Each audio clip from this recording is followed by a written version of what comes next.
Hello everyone, I'm Kate Driver, naturopath and the perimenopause practitioner. Thank you so much for listening, and I am so excited to be here for the pre-Black Friday Summit. And I am going to share with you 5 steps to take back control of your energy, mood and body after 40. I specialise in perimenopause and menopause and midlife, and I've been a naturopath for over 25 years, and I consult in a clinic in South Australia, but also online, and I have programs and do online consultations and have a mini program which I'm going to share with you at the end of this as part of my Black Friday sale. And I have a membership and a few other offerings also. So I would love to share with all of you that are burnt out, and at the end of the year, this seems to be so common, doesn't it, that you've been flying through the year trying to get by. Everybody gets a bit run down and tired because it's just the way humans operate nowadays, being busy and multitasking and not only running businesses but families and everything else. So I'm here to share how to naturally get your energy back and your body back and feel fabulous no matter what age you are. But because I specialise in perimenopause and menopause and midlife, then it can help more so women, particularly after the age of 40. So, well, firstly, what is perimenopause, in case some people are listening and thinking, well, I don't even know what that is. Perimenopause is the time prior to menopause, and menopause is when you haven't had a period or menstruated for at least a year, then you're in menopause.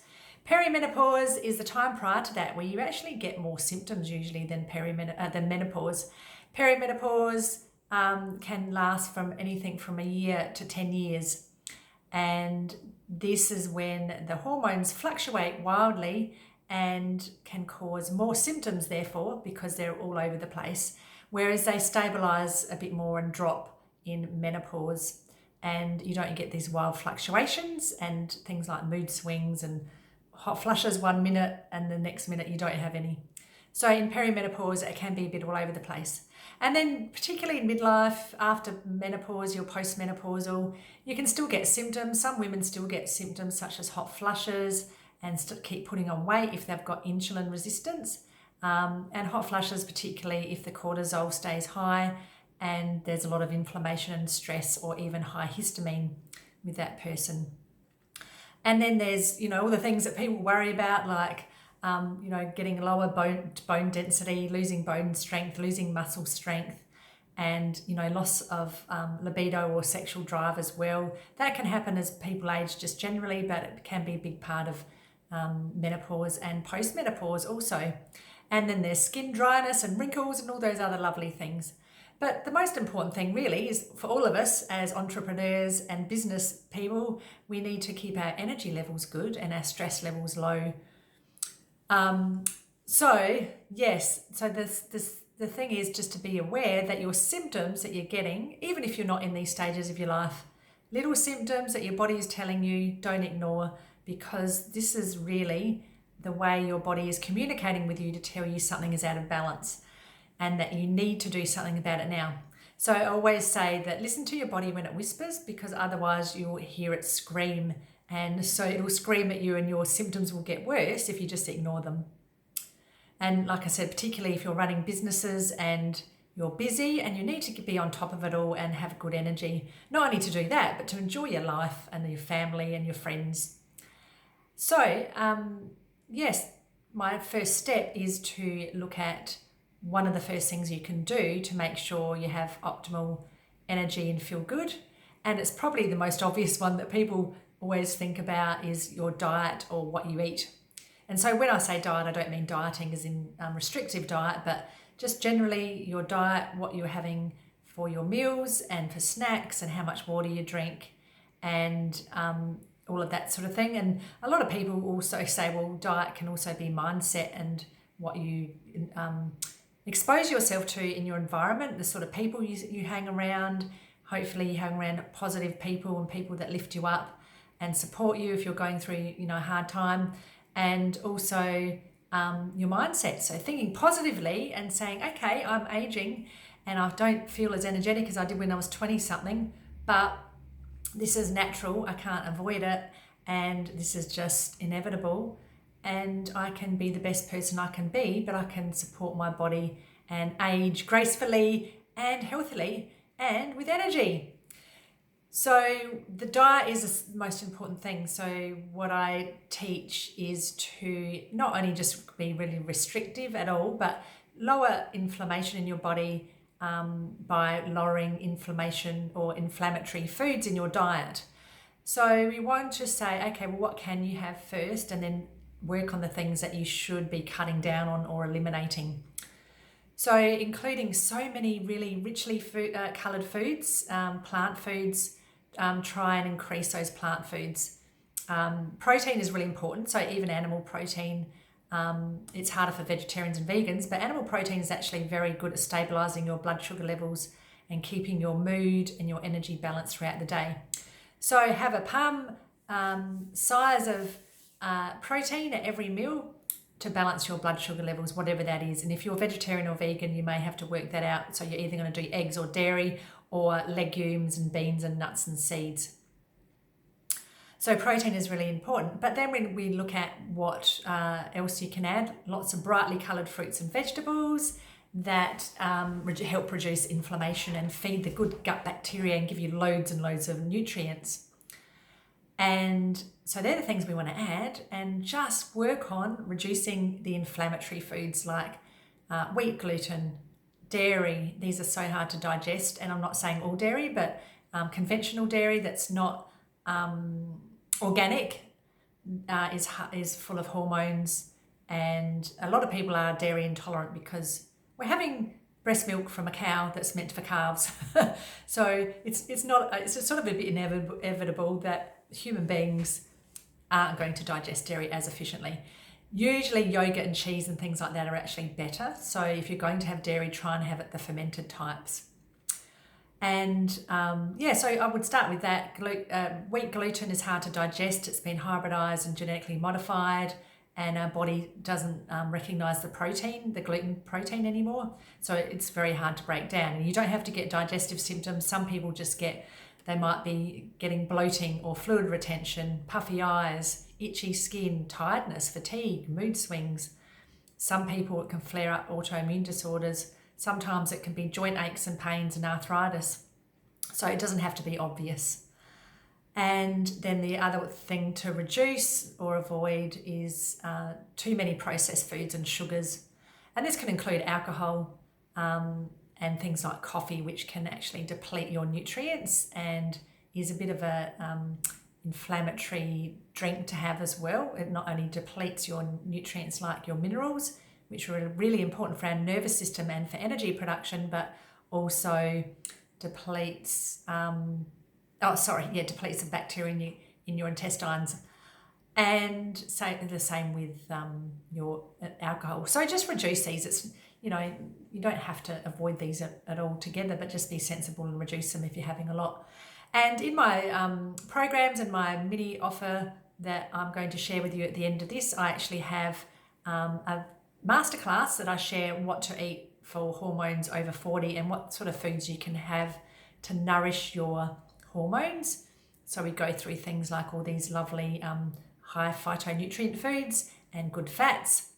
Fats are so important for our brain function and for our hormones, and we actually do need good fats. So even if your cholesterol is going up a little bit, don't despair, because this is actually natural as you age, because we need to protect our brain and feed our brain, and our hormones need to be produced from cholesterol, which is the precursor to these hormones. So it's actually very natural, as long as it doesn't get really, really, really high, then that's natural. So looking at good fats in your diet, and I go through everything I've just mentioned in my masterclass. So that's part of my mini offer. And I also have in the mini offer a recipe and guide and meal plan, and it goes into seed cycling as well. And seed cycling is all about using certain seeds to help balance your hormones throughout the month, whether you're menstruating or not. It's actually pretty amazing how it works because it gives you the right nutrients for progesterone and estrogen production. So I've got my recipe guide in there for seed cycling and the actual cheat sheet guide. So that's great as well. Then steps 2 is really all about knowing what you should be doing and what's happening in your body and what these symptoms mean. So usually people Google, or that you might be using AI, but a lot of the time it's guessing, and guesswork isn't going to lead you down the right track, is it? And so many people go down a rabbit hole and try all these things and then find, oh, I don't feel that much better. So having somebody that can guide you through is really important, and knowing what even pathology tests to have or functional tests. And I don't think it's completely necessary for everybody if it's obvious. Because I've been a naturopath for over 25 years, I actually can help people without doing any tests and any diagnostic tools. Absolutely, because I'm so used to working with people. But sometimes in some tricky times or from some tricky symptoms, it can be really good just to see. And if things are really obvious and we're not particularly sure, then getting some pathology tests are pretty important. And the most ones that people get overlooked by doctors, that people sort of don't find out if they have, is an underactive thyroid or a subclinical underactive thyroid. And this can be picked up in its earlier stages where doctors won't pick it up as it keeps getting worse and worse over the years. It can take 10, 15 years. But it can actually give you real symptoms in your midlife. And these can be things such as weight gain and mood swings, depression, anxiety, sleeping issues, constipation, digestive issues, autoimmune issues, cardiovascular issues like high blood pressure, low blood pressure, poor circulation, cold hands and feet, dry hair, dry skin, and the list can go on. And this is the most overlooked that I see. Like I said, if I've been consulting for over 25 years, I've seen loads and loads and loads of people that have got thyroid symptoms but don't know. So this is something that I'm really big on. So yeah, getting a guide for that or somebody that can help you find out really what's going on is really important.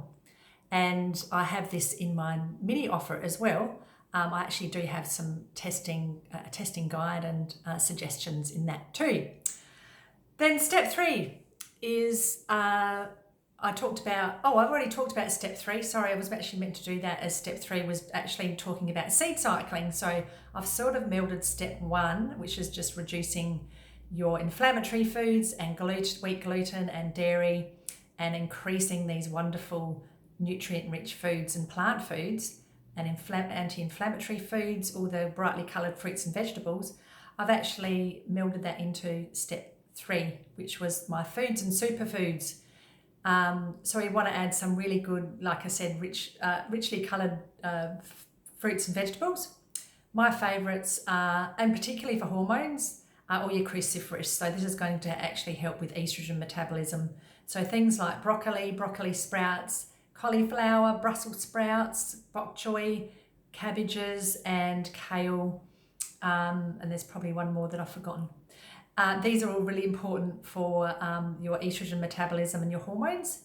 And I mentioned before the good fats. So really good oils in nuts and seeds, oily fish if you can get wild caught, and olive oil, coconut oil, avocado oil, and avocados. They're great for your hormones and your brain. So that was my step 3, and the seed cycling, because that gives you the good fats and the nutrients for these hormones. Then my step 4 is to support your adrenal glands, because these adrenal glands are the glands that are going to help you with energy and your stress response.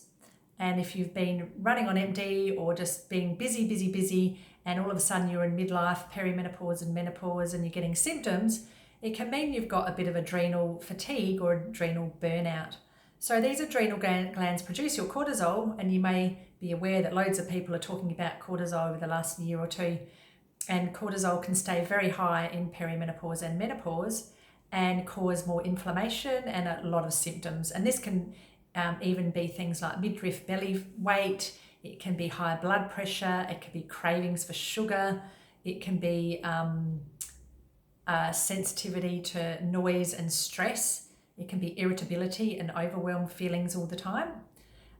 It can be hot flushes and night sweats, that can be high cortisol. And there's loads more. Digestive issues can actually be exacerbated by this high cortisol and stress. And because it increases inflammation in your body, then it can be joint aches and pains and fatigue and headaches and things like that as well. So yes, this step is all about actually just reducing stress, reducing cortisol, which you can do naturally through, if you just want to use techniques, you could do something like deep breathing every day, breathing slowly in for 5 and holding for 5 and breathing out for 5. Sometimes then people hold for 5 as well, which is called box breathing. But you can just do breathe in for 5, hold for 5, breathe out for 5. But sometimes it's better to do a longer breathe out, and that can actually relax and reduce your cortisol even more. So doing that throughout the day for a few minutes, a few times a day, can actually really reduce your cortisol, and even things like hot flushes and that feeling of overwhelm. And then the other thing I absolutely love to get people to do, which is, scientifically proven, it's not woo-woo, even though to some people it sounds like it is grounding, which is like putting your feet or your hands on earth somewhere. So in the garden, on soil, on the grass, down the beach, in water, and help your body connect to these good, what we call negative ions. And actually it helps reduce inflammation. It reduces stress and cortisol, and it actually reduces your blood pressure. So if you can do that every day and get natural sunlight to actually help our body regulate our cortisol. So in the morning, if you can get natural sunlight for at least 10 minutes without sunglasses, this will tell your body that you need to produce cortisol for energy, and that your melatonin that you released overnight needs to shut down. And then it can keep your rhythm happy throughout the day. And then in the evening, as the sun starts to set, it's actually great if you can get outdoors and see the sun setting, because this tells your brain and your pineal gland to start releasing melatonin for your sleep, and then it also starts reducing the cortisol as well. So these are really important also. And supporting your adrenal glands for everybody can look different if we're looking at supplements and herbs and nutrients. I have in my mini course a guide for supporting adrenals and energy, and it also may mean that we need to look at your thyroid gland health as well. And this can be integrated together. And this is really common, that people that have had adrenal burnout and running on the adrenals, I call it running on the adrenals. I've done it plenty of times over my life, especially when I've been at the beginning of running businesses, and you just go and just don't give up and just keep going. Then you just realize you've been pushing your body.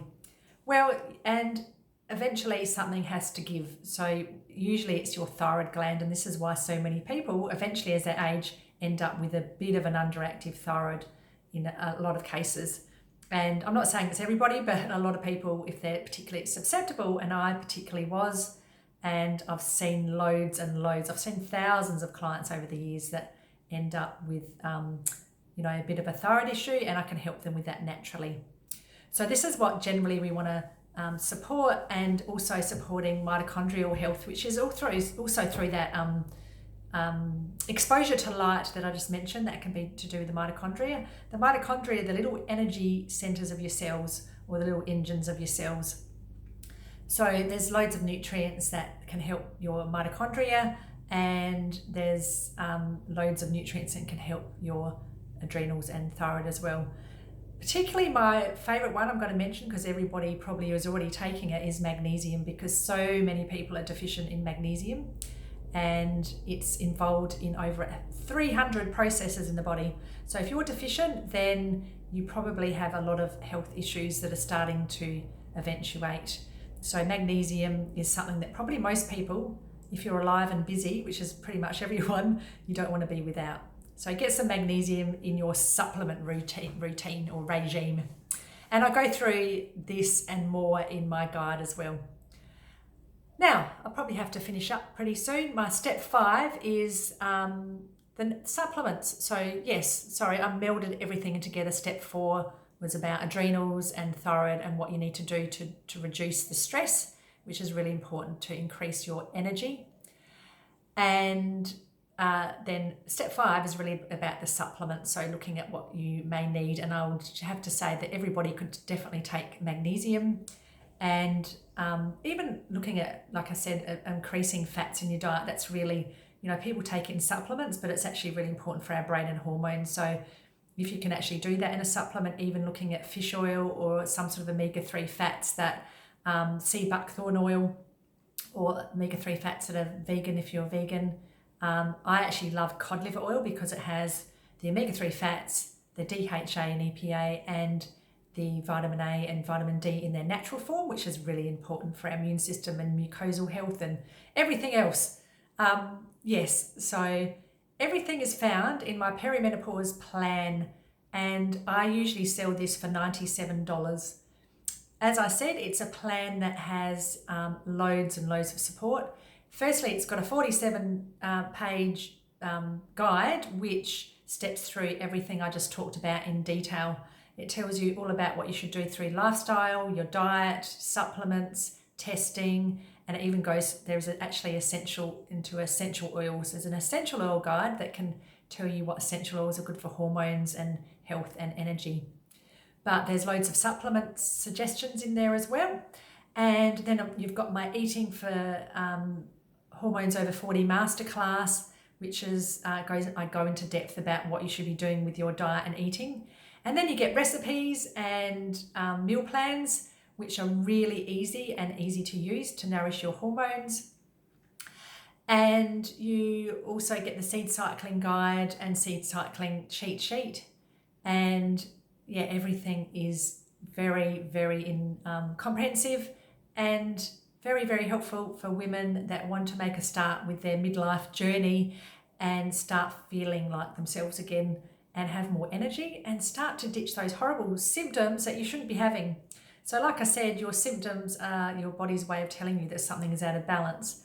So get it back into balance, finish the year off strong and feeling like you really have the energy to enjoy your Christmas and your new year, and grab my guide. Anyway, I will put that link below. It's now $27 and I'm selling it for the next week for Black Friday sale. So if you have any questions, I will answer them in the comments after this video. And if you have any questions about the guide, just put that in the comments below, or you can feel free to actually private message me on Facebook if you'd rather not tell me your symptoms, or if you've got anything that you're concerned about, then I'd love to hear from you as well.